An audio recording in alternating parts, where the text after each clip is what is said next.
this video, you will look, if you don't mind, or may remember, in overt act number 14 of count 1.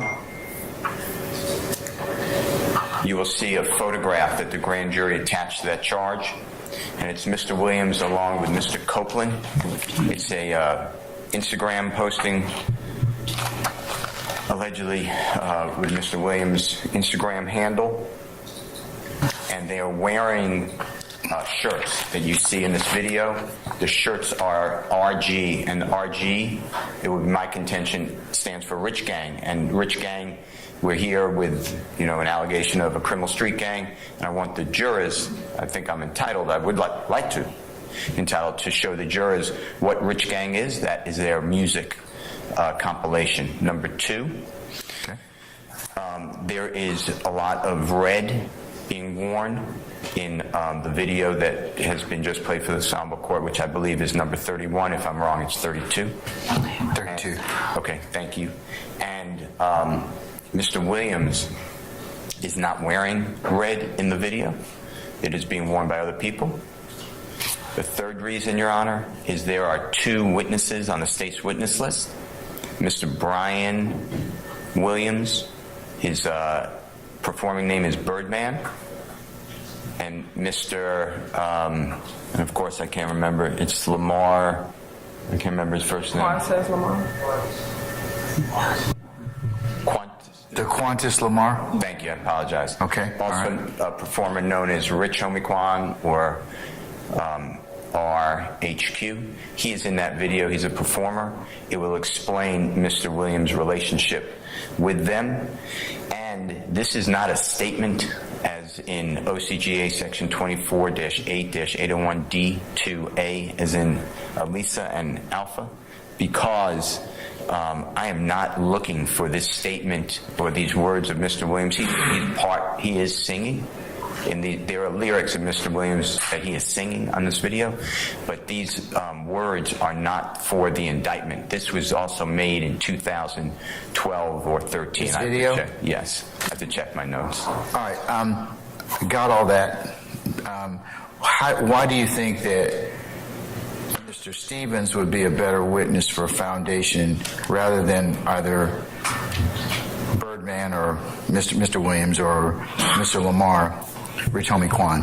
If they're in the video and if they're going to be called, why wouldn't it be better to lay a foundation through them? 2 reasons.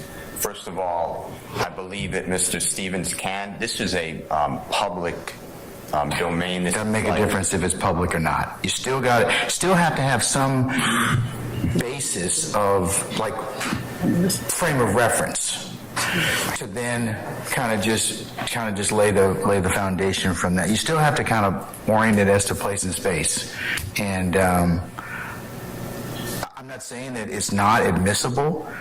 It's just, I don't think that unless he has some nexus with that.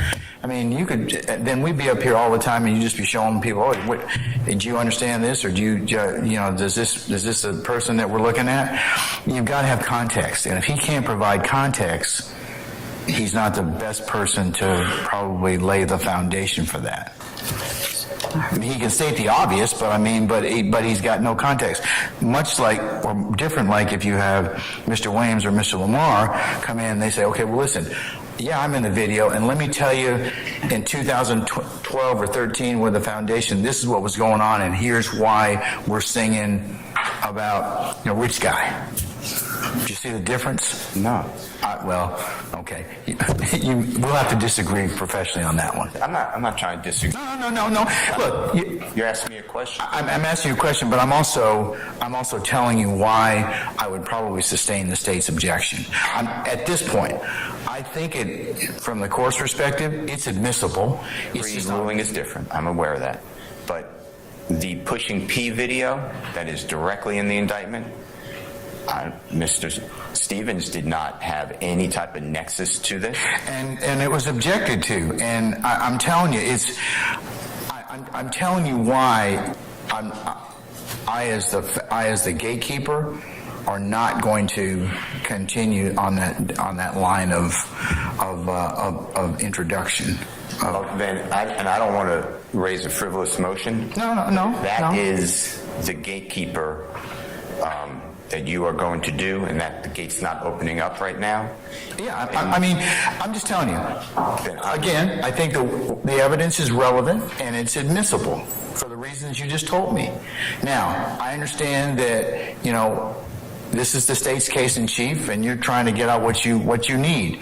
He's just not the witness to do so.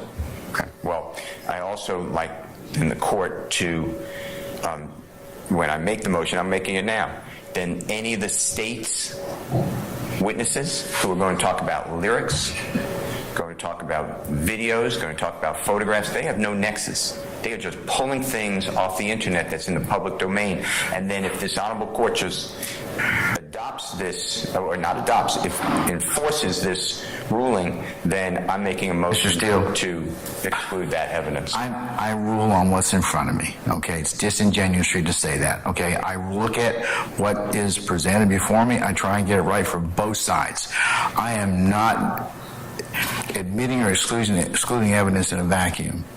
So for you to say that is disingenuous to the court. I'm going to look at the evidence depending upon the facts and circumstances of what I have before me. If the state has an issue with foundation, I'm gonna hold them accountable as well. And remember what I told you about the lyrics and everything else. It is dependent upon what is presented in terms of a foundation, and I believe I made that very clear when we argued that motion with Mr. Carlson. So I'm just telling you, I believe your evidence is for a proper purpose. I just don't believe that Mr. Stevens is the right person at this time for the reasons that I've just stated. He provides no. Part of it is you have to understand. You have to know what's in. What you have to know, or have some relevant basis to testify about what's in the video, or what's in the item, what's in the picture. Mr. Stevens struggled with that yesterday. He really did, and that's the court's concern. Boy, when all this started, I said, God damn, boy. They about to try to bury Thug. And then the trial started. Man, ever since this trial started, bro, these folks done talked about everything. All the violence going on in Atlanta, like Thug just got John Gotti. Like this man just calling the shots on every single crime that's going on. And none of it, not one day they spent their trial since it started. Not one day they spent talking about crimes that Young Thug committed. Not one damn day. They talked to everybody, talking about everything. They done talked about lyrics and music and what this person done and that person done and another person that took a plea, what they said and all this shit. And the man sitting in the courtroom ain't had the finger pointed at him yet with evidence on the screen that say, this man did this. Not one goddamn day. These folks say Rich Gang is a gang. They done went from YSL being a gang to Rich Gang being a gang too. And then the judge, he don't want Brian Steele to bring in evidence and bring in a witness. Brian Steele told the judge, hey, look, I want to bring Rich Homie QUAN in because he was on the song Lifestyle with my client. And Birdman, Brian Williams. Rich Homie QUAN can come in and testify what Rich Gang is. And it's definitely not a gang. The judge said, no, I don't think he's the right person to come in and tell the jury that Rich Gang is not a gang. What? Funny. You got to do better than this, baby. I don't know what the hell you trying to do, but this trial done started and this shit loose as hell. This shit here is sagging all over the place like a goddamn baby with a saggy diaper, baby. I sure hope you got better evidence against Donald Trump. And obviously you do, you know, with the whole phone calling thing, but this shit y'all trying to do the thug with this weak ass, loose ass case? Man, come on, bro.